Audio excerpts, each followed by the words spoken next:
तो जो लोग एकनाथ शिंदे के साथ साथ 11 विधायकों को तोड़ने आए थे, वही लोग आम आदमी पार्टी के विधायकों को तोड़ने आए।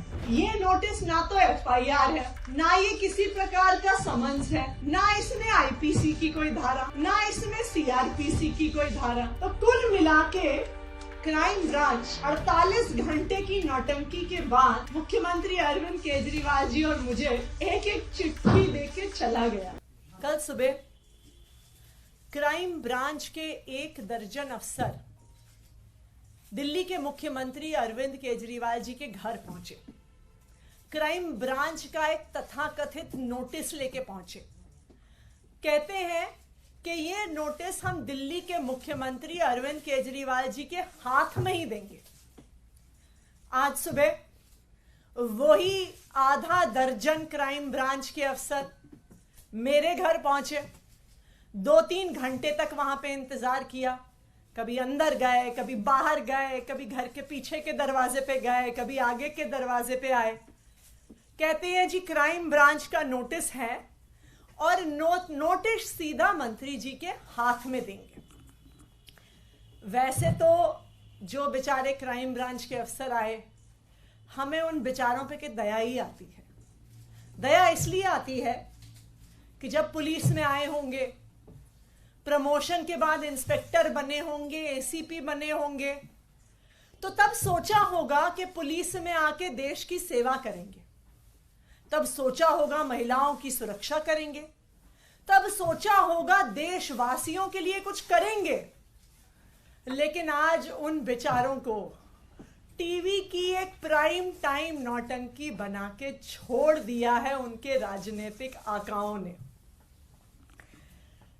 जब वो बेचारे दिल्ली पुलिस वाले, क्राइम ब्रांच वाले बार बार कहते हैं, कल जैस्मिन जी की उनसे सीएम रेजिडेंस के सामने कुछ बातचीत हुई नोटिस को लेके, तो कहते हैं नहीं नहीं नहीं नहीं नहीं, हम मीडिया के सामने नहीं बात कर सकते, हम मीडिया के सामने नहीं बात कर सकते, अंदर आओ, हम मीडिया के सामने नहीं बात कर सकते। तो पूरे दिल्ली में, पूरे देश में क्या मैसेज जाता है? मैसेज जाता है कि दिल्ली पुलिस वाले डरपोक हैं, दिल्ली पुलिस वाले कायर हैं। ये कितने दुख की बात है कि दिल्ली पुलिस के जाबाज सिपाहियों की इमेज आज एक डरपोक इंसान, एक कायर की कर दी गई है, जो मीडिया के सामने बातचीत भी नहीं कर सकता। आप ये सोचिए कि दिल्ली के क्रिमिनल्स क्या सोचेंगे कि भाई इन दिल्ली पुलिस वालों से डरना जो 2-4 कैमरामैन से डरते हैं। एनीवे, तो कल आए क्राइम ब्रांच वाले 3-4 घंटे की इस नौटंकी के बाद मुख्यमंत्री अरविंद केजरीवाल जी को एक नोटिस देके गए। आज सुबह भी मेरे घर आकर भी 2-3 घंटे की नौटंकी के बाद एक ये नोटिस देके गए। अब ये नोटिस भी मजेदार है। ये नोटिस ना तो एफआईआर है, ना ये किसी प्रकार का समन्स है, ना इसमें आईपीसी की कोई धारा, ना इसमें सीआरपीसी की कोई धारा, ना इसमें पीएमएलए की कोई धारा, ना इसमें प्रिवेंशन ऑफ करप्शन एक्ट की कोई धारा। तो कुल मिला के क्राइम ब्रांच 48 घंटे की नौटंकी के बाद मुख्यमंत्री अरविंद केजरीवाल जी और मुझे एक एक चिट्ठी देके चला गया है, जो वो कह रहे थे कि हम हाथ में ही देंगे। इतनी महत्वपूर्ण चिट्ठी है। मैं कई बार सोचती हूँ कि हमारे तो घरों में कभी अमेज़न वाले आते हैं, कभी फ्लिपकार्ट वाले आते हैं, कभी सरकारी कर्मचारी डाक की फाइलें लेके आते हैं। तो ये तो स्वाभाविक बात है कि वो फाइलें, वो डिलीवरी ऑफिस में ही छोड़ी जाती है। कोई मुख्यमंत्री, कोई मंत्री डाक के डेस्क पे बैठ के चिट्ठी रिसीव करने के लिए नहीं बैठा।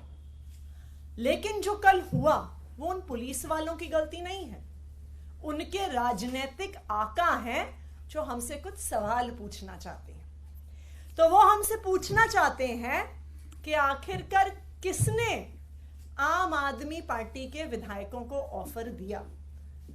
तो मैं दिल्ली पुलिस के राजनीतिक आकाओं को बताना चाहती हूं कि आपको इतनी नौटंकी करने की जरूरत ही नहीं थी। मैं आज प्रेस कॉन्फ्रेंस करके उन सवालों का जवाब दूंगी कि आखिरकार किसने आम आदमी पार्टी के विधायकों को करोड़ों रुपए के ऑफर दिए। वही लोग हैं जिन्होंने 2016 में उत्तराखंड में 9 कांग्रेस के विधायकों को कांग्रेस से तोड़कर बीजेपी में शामिल किया था। जिन लोगों ने उन 9 कांग्रेस के विधायकों को तोड़ा था, उन्होंने ही आम आदमी पार्टी के विधायकों को संपर्क किया। गोवा 2019 जुलाई, जब 14 एमएलए कांग्रेस पार्टी के 17 उनके टोटल विधायक जीत के आए थे, उनके 14 एमएलए कांग्रेस छोड़ के भारतीय जनता पार्टी में चले गए। जो लोग उन 17 कांग्रेस के विधायकों के पास गए थे, वही लोग आम आदमी पार्टी के विधायकों के पास आए। कर्नाटका 2019, मई 2018 में कांग्रेस और जेडीएस की सरकार बनी। एचडी कुमारस्वामी मुख्यमंत्री बने। जुलाई 2019 में कांग्रेस और जेडीएस के 17 विधायक टूटकर भारतीय जनता पार्टी में चले गए। जो लोग उन 17 कांग्रेस और जेडीएस के विधायकों को पैसा ऑफर करने आए थे, धमकियां देने आए थे, वही आम आदमी पार्टी के विधायकों के पास आए। मध्य प्रदेश 2020, कमलनाथ मुख्यमंत्री थे, कांग्रेस की सरकार थी। 22 कांग्रेस के विधायक कांग्रेस छोड़कर, टूटकर भारतीय जनता पार्टी में शामिल हो गए। तो जो उन कांग्रेस के 22 विधायकों को खरीदने आए थे, उनको तोड़ने आए थे, वही आम आदमी पार्टी के विधायकों के पास आए। और लेटेस्ट, जो अभी कुछ ही दिन पहले पूरे देश ने देखा, महाराष्ट्र में नवंबर 2019 में उद्धव ठाकरे महाराष्ट्र के मुख्यमंत्री बने। लेकिन 21 जून 2022 को शिवसेना के नेता एकनाथ शिंदे 11 विधायकों के साथ बंबई से सूरत चले गए और शिवसेना छोड़कर भारतीय जनता पार्टी के साथ मिलकर उन्होंने सरकार बना ली। तो जो लोग एकनाथ शिंदे के साथ साथ 11 विधायकों को तोड़ने आए थे, वही लोग आम आदमी पार्टी के विधायकों को तोड़ने आए। और जो तेलंगाना में हुआ, जो एक स्टिंग के माध्यम से हमने देखा कि कुछ लोग विधायकों को तोड़ने के लिए करोड़ों रुपए कैश लेके घूम रहे थे, वही लोग आम आदमी पार्टी के विधायकों से संपर्क कर रहे हैं। तो मैं क्राइम ब्रांच के राजनीतिक आकाओं को बताना चाहती हूं कि आपको भी पता है कि कौन वो लोग हैं जो पिछले 7-8 साल से एक एक करके ऑपोजिशन की सारी सरकारों को तोड़ रहे हैं। और वही लोग हैं जो आज आम आदमी पार्टी के एमएलए से संपर्क कर रहे हैं। देखिए, हम तो बता रहे हैं कि कौन लोग आए थे। हम तो बता रहे हैं कि वही लोग आए थे जो गोवा में गए थे, वही लोग आए हैं जो कर्नाटका गए थे, वही लोग आए हैं जो तेलंगाना गए थे, वही लोग आए हैं जो मणिपुर गए थे, वही लोग आए हैं जो अरुणाचल प्रदेश गए थे।